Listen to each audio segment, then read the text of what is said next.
Big win Monday night. First game at Allegiant Stadium in front of 0 fans, but guess what? The Strip was crazy. Raiders pulled it out against the Saints in a very convincing victory. But we ain't here to talk about that. We got the Patriots this week. Let's get into it.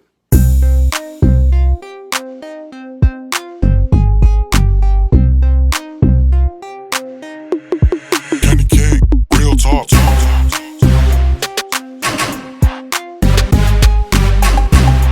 Raider Nation, what's up? Week 3 is on the way.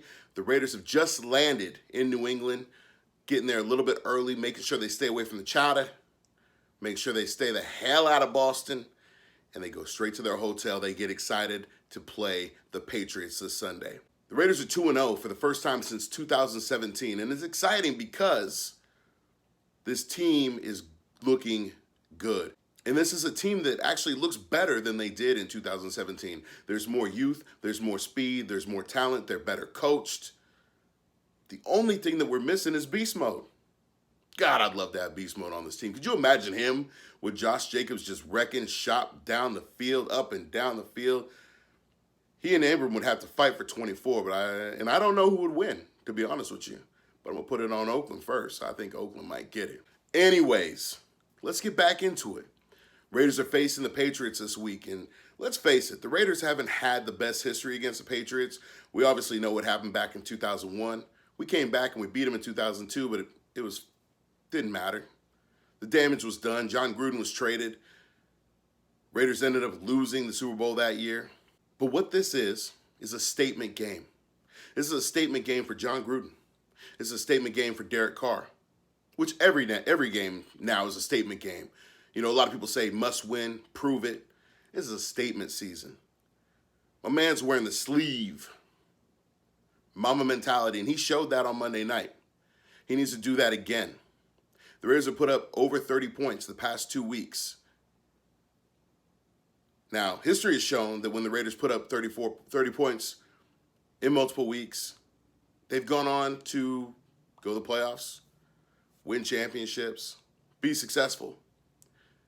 When you score more points than the opposing team, you win the game, right, Magic Johnson?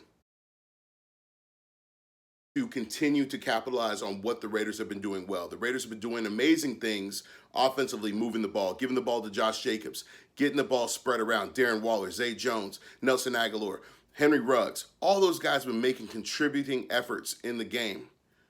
Now, the Raiders will be without Henry Ruggs. The Raiders are going to be down a couple linemen. Trent Brown is out again. Richie Incognito's on a minimum 3-week IR, but expect to see some new faces out there. Sam Young might be back. Denzel Good may be playing guard. Jon Gruden was very non-committal in his press conference today. What we as Raider fans do know is that this line is built to bully anyone. This is a line that can go out there and they can play with any defensive line. This is a line that can protect the quarterback, give him time, protect the running back, give him lanes. So what the Raiders need to do first and foremost is let the line block. Now, before we get really down into the nitty-gritty of what it takes to win or what the matchups are and everything like that, let's talk a little bit about the New England Patriots. The Patriots are a team that has pretty much run the NFL for the past 2 decades. It all started with a tuck. Now, I know, you know, hell, Jon Gruden knows. Brady fumbled that damn ball. Man, you know he fumbled the damn ball. No, John, I know. But Brady ain't there no more. Brady's over in Tampa, and we're going to get into him in a couple videos down the road, and it'll be fun. It'll be fun to talk about it. But what I want to talk about is the Patriots and what they've done. They've got a quarterback in Cam Newton who is playing some good football right now. Cam was an MVP. He led his team to a Super Bowl. He ended up getting hurt a couple years in a row. Hurt. His passing was inaccurate. He was unable to run. He was able to stay on the field. Cam's looking pretty good right now. And in order to stop Cam, you have to contain the football. You cannot let him get outside. The other thing with Cam, and we saw the Broncos do it in Super Bowl 50, is you got to hit him in the mouth. Hello. The Patriots are 1-1. Patriots lost a football game last week, and it wasn't because of anything that Cam did. Shit. Cam threw for nearly 400 yards, a touchdown, and interception. Played really well, averaged 8 yards a pass, but just the Seahawks were that much better. The Seahawks are a great team. They're going to be a team that's going to be competing for the Super Bowl this year. I believe that they will. I believe that Russell Wilson will be competing for MVP. He's playing lights out, phenomenal, but we cannot discount Cam and what Cam can do. Do not get cocky. I saw fans saying that Cam is just a running back. Cam is not just a running back.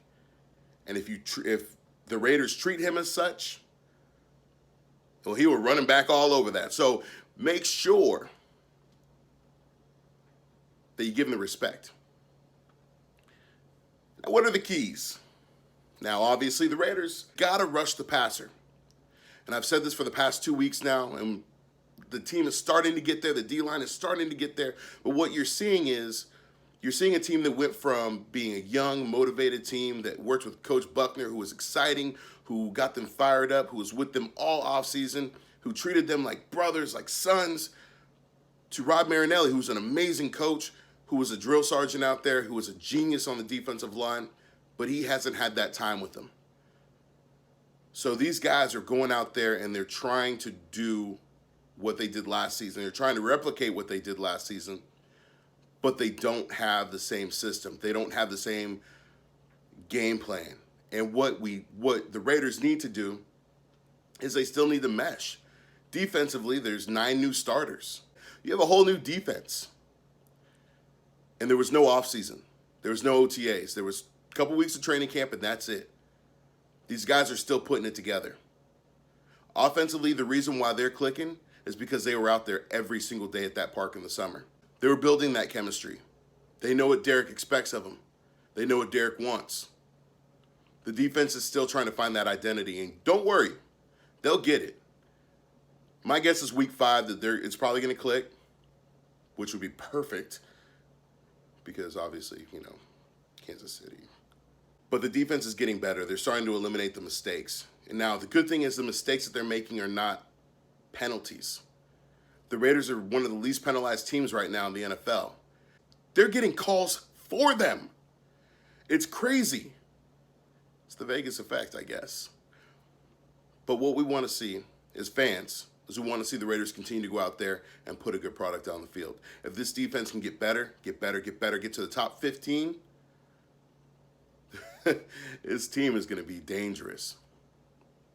But let's get into this matchup now. Let's get into what we're looking at. Now, the Patriots are without one of their best players. James Andrews, their center, is hurt. He's injured. He is not going to be playing. That is a huge opportunity for the Raiders' interior defensive linemen. Mo Hurst, Jonathan Hankins, Malik Collins. Those guys have an opportunity to take advantage and bully the center and get up in Cam's face running up the middle. Edgewise, Crosby, Farrell, Key.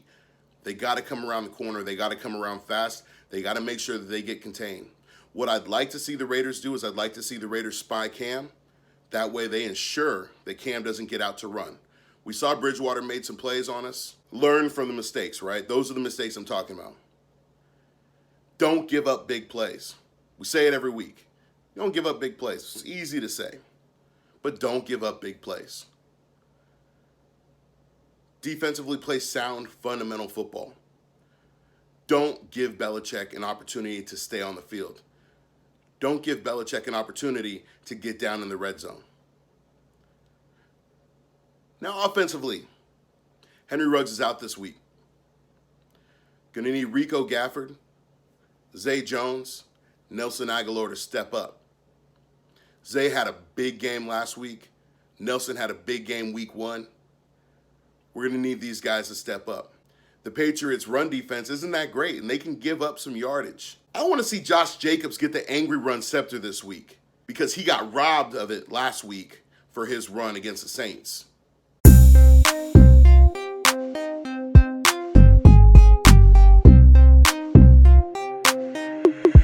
Candy cake, real talk. What I want to see the Raiders continue to pound the rock. Offensively, in the passing game, short, intermediate throws. The Patriots have some really good corners, and they're going to test Derek Carr. Derek's going to need to make sure that he continues to take care of the football.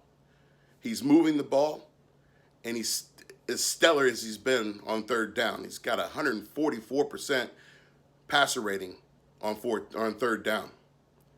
Continue that. And offensively, continue to limit mistakes. Positive yards. Red zone scoring. No turnovers. Do not give Belichick an opportunity to get the ball back. Do not give the Patriots an opportunity to get the ball back. The Patriots are a team that are scary. They've ran the NFL for the past 2 decades. I've talked about it.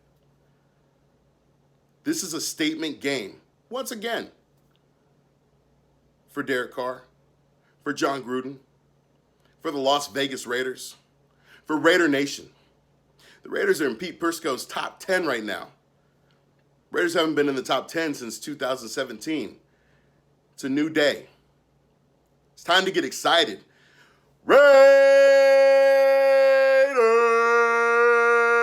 Let me hear you. Get fired up. Get excited. And continue to put on for Raider Nation. So let's break it down again. The Raiders' keys to victory are: eliminate mistakes, run the ball, score in the red zone, obviously. Don't let Cam run. And Jon Gruden, you better coach the hell out of that ball game and out-coach the hoodie. Let's get it, Raiders.